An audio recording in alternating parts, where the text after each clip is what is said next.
Hello friends, welcome back to my YouTube channel. तो कैसे हैं आप लोग? आशा करता हूँ बढ़िया होंगे। तो फ्रेंड्स, जैसा कि मैंने आप लोगों से वादा किया था कि मैं 11th और 12th का क्लास स्टार्ट करने जा रहा हूँ, तो जो कि जितने भी स्टूडेंट्स के 2027 में 12th का बोर्ड है, उनके लिए मैं फ़र्स्ट क्लास लेकर के आया हूँ। और इस फर्स्ट क्लास को मैं टॉपिक वाइज टॉपिक, या फर्स्ट क्लास को ही नहीं, बट इससे जितने भी चैप्टर आएंगे, ठीक है ना, उनको मैं एक एक चैप्टर तो करवाऊंगा, लेकिन टॉपिक वाइज टॉपिक करवाऊंगा। क्योंकि यहाँ पे फेस ना सामने आने का एक रीज़न है कि मेरे पास उतनी सुविधा नहीं है, ठीक है। बट मैं ऐसे ही आप लोगों को बेहतर से बेहतर समझाने का कोशिश करूँगा, ठीक है। और इसको मैं टॉपिक वाइज टॉपिक ही क्लियर करूँगा और आप लोगों को समझाऊंगा, क्योंकि टॉपिक वाइज टॉपिक अच्छा रहेगा आप लोगों के लिए। बोर्ड के सामने तो चलिए 2 घंटा का क्लास, ठीक है, समझ में आ जाएगा, लेकिन ऐसे नहीं आ पाएगा समझ में। इसीलिए टॉपिक वाइज टॉपिक मैक्सिमम 10 या 15 मिनट का एक वीडियो रहेगा, उसी को मैं एक वीडियो में कन्वर्ट कर दूंगा, जो कि आपके 2 घंटे का हो जाएगा, ठीक है। अब टॉपिक बाई टॉपिक ही समझेंगे इस चैप्टर को और अगले चैप्टर को भी। और या 12th में जब मेरे पास बोर्ड की सुविधा हो जाएगी, तब मैं क्लास आपका बोर्ड पे लूँगा। तो उसमें चलिए, उसमें टॉपिक एक दिन में 3-4 टॉपिक आराम से ख़त्म करूँगा, ठीक है। तो अभी बस यहाँ पे 2 टॉपिक मैंने लिया है। क्लास 12th का फर्स्ट चैप्टर है रिप्रोडक्शन इन ऑर्गेनिज्म। ऐसे तो ये चैप्टर मेनली बायो के बुक में नहीं मिलेगा, बट इसको समझना आपको बहुत ज़रूरी है, क्योंकि बहुत सारे कमज़ोर बच्चे होते हैं ना, वो इसी चीज़ पर अटकते हैं। जब तक उनका बेसिक क्लियर नहीं होता है ना, तब तक आगे का चीज़ वो समझ ही नहीं पाते हैं कि क्या है ये। ओके, तो चलिए मैं एकदम आसान भाषा में आपको ये चीज़ समझाने का कोशिश करता हूँ। देखिए, बहुत सारे बच्चे होंगे जो क्लास 12th में या क्लास 11th में हिंदी मीडियम से आ कर के और इंग्लिश मीडियम ज्वाइन किया होगा। तो उनका मैं आशा करता हूँ कि इंग्लिश अच्छा खासा हो गया होगा, क्योंकि 11th में ही इंग्लिश आपको अच्छा कर लेना चाहिए, ठीक है ना। ऐसे मैं आपको हिंदी में भी थोड़ा बहुत समझाता हुआ चलूँगा, ठीक है। चलिए, हमारा जो पहला टॉपिक है उस पे आते हैं, रिप्रोडक्शन। पहला जो हमारा टॉपिक है वो है रिप्रोडक्शन, ठीक है। तो रिप्रोडक्शन आखिरकार है क्या? और दूसरा टॉपिक मैंने लिया है लाइफ स्पैन। तो इस 2 टॉपिक के बारे में ही आज हम जिक्र करेंगे। तो पहला टॉपिक है रिप्रोडक्शन। रिप्रोडक्शन में पढ़ेंगे रिप्रोडक्शन होता क्या है, तो व्हाट इज़ रिप्रोडक्शन। ओके, देखिए, reproduction is the fundamental biological process by which existing organism. कहता है कि एक फंडामेंटल बायोलॉजिकल प्रोसेस है। क्या है? एक क्या है, जीव विज्ञान का एक ऐसा प्रोसेस है जिसमें ऑर्गेनिज्म और पेरेंट्स, कौन? ऑर्गेनिज्म और parents produce new similar individual. कहने का मतलब है कि व्यक्ति अपने जैसा कॉपी तैयार करता है, एक अपने जैसा संतान को उत्पन्न करता है। उसे हम ऑफ स्प्रिंग कहते हैं। ऑफ स्प्रिंग का मतलब होता है संतान उत्पत्ति करना, ठीक है ना। तो इसी को ही क्या कहते हैं? रिप्रोडक्शन। इसको क्या कहते हैं? रिप्रोडक्शन। इसका हिंदी में होगा जनन। हिंदी में क्या बोलेंगे? जनन। ओके, देखिए, अगला पॉइंट है it's continuity generation after generation. Okay, देखिए, ये क्या है? ये आपके जनरेशन आफ्टर जनरेशन, मतलब पीढ़ी दर पीढ़ी चलती रहेगी, ठीक है।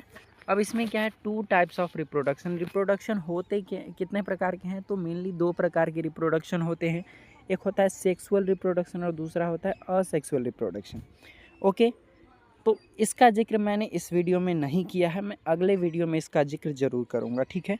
क्योंकि अभी मैंने जो टॉपिक लिया है वो 2 टॉपिक है। ओके, अब हमारा अगला टॉपिक है, इसको हिंदी में भी समझ लीजिए एक बार, कि जनन 2 प्रकार का होता है। एक लैंगिक जनन, सेक्सुअल को लैंगिक जनन कहते हैं, ठीक है ना, लैंगिक जनन। और इसमें असेक्सुअल को कहते हैं अलैंगिक जनन। सेक्सुअल को लैंगिक और असेक्सुअल को अलैंगिक, अलैंगिक, ठीक है।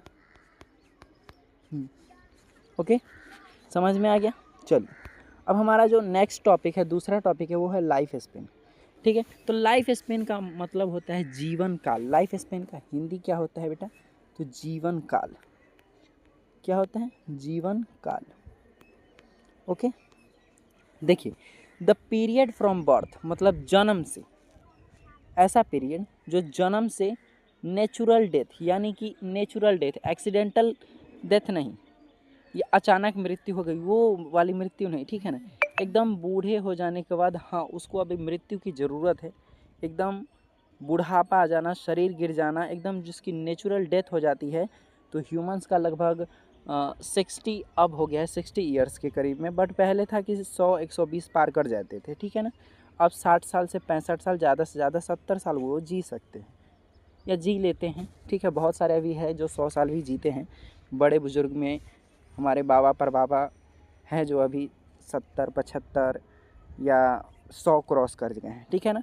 तो जो नेचुरल डेथ होता है, बर्थ से, जन्म से लेकर के जो नेचुरल डेथ का जो पीरियड होता है, उसी को क्या कहते हैं? लाइफ स्पेन कहते हैं। क्या कहते हैं?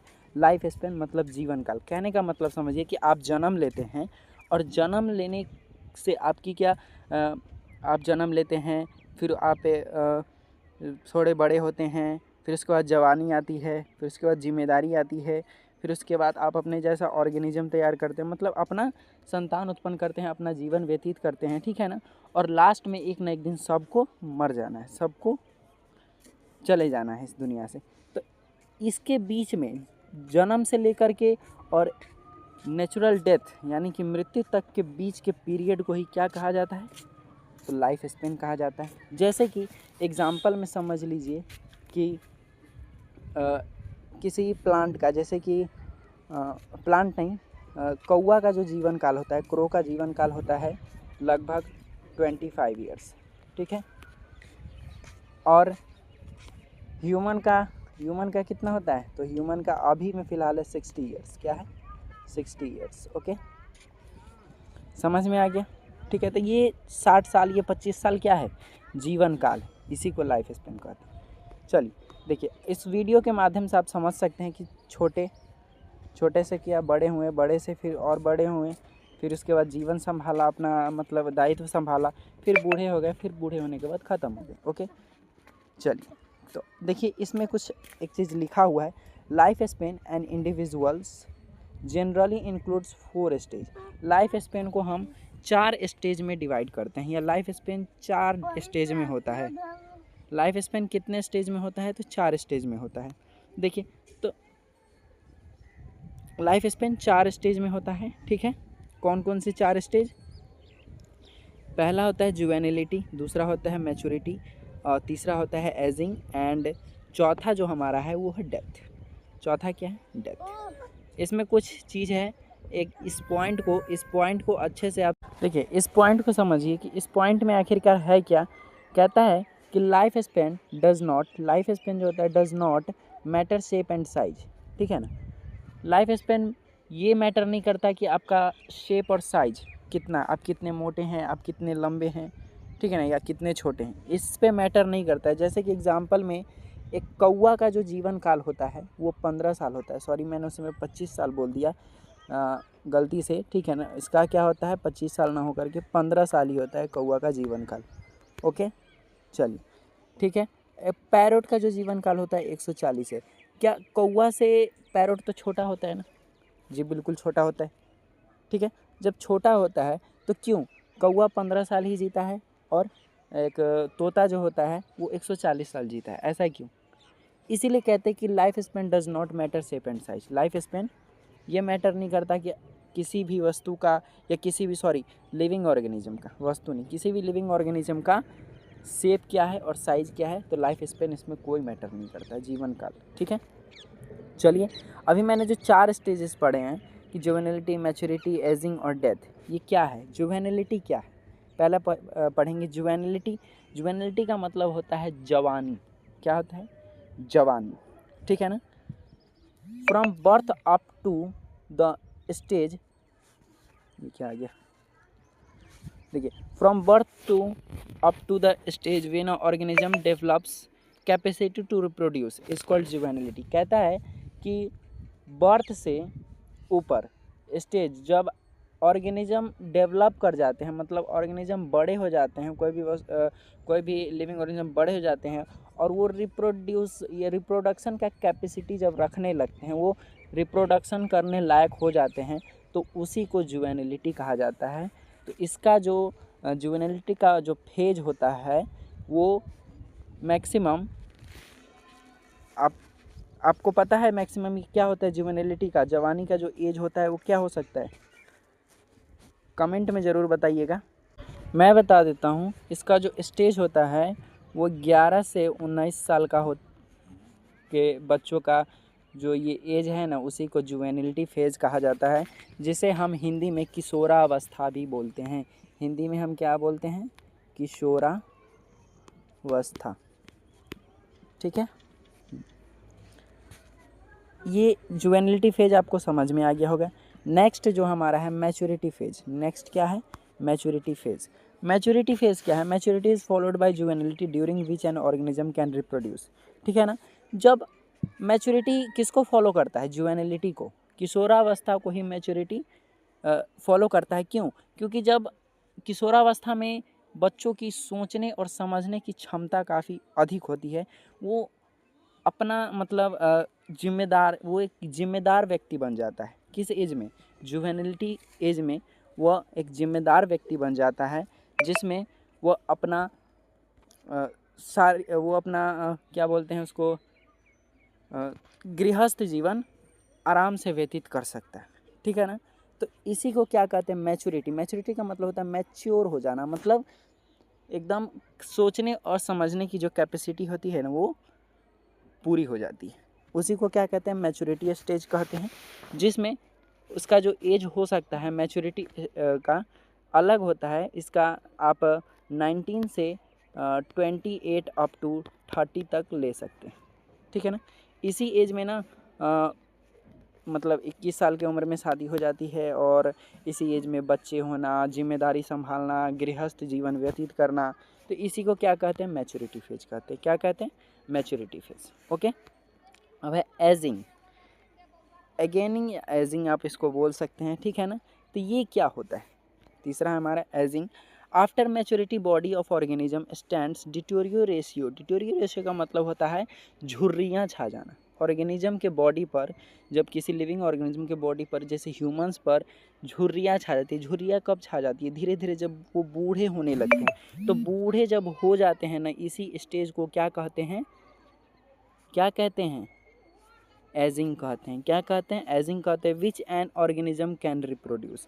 फिर भी मेल में क्या होता है? मेल में एक चीज़ है कि मेल में ये रिप्रोड्यूस करने लायक तो होते हैं, लेकिन फीमेल में जो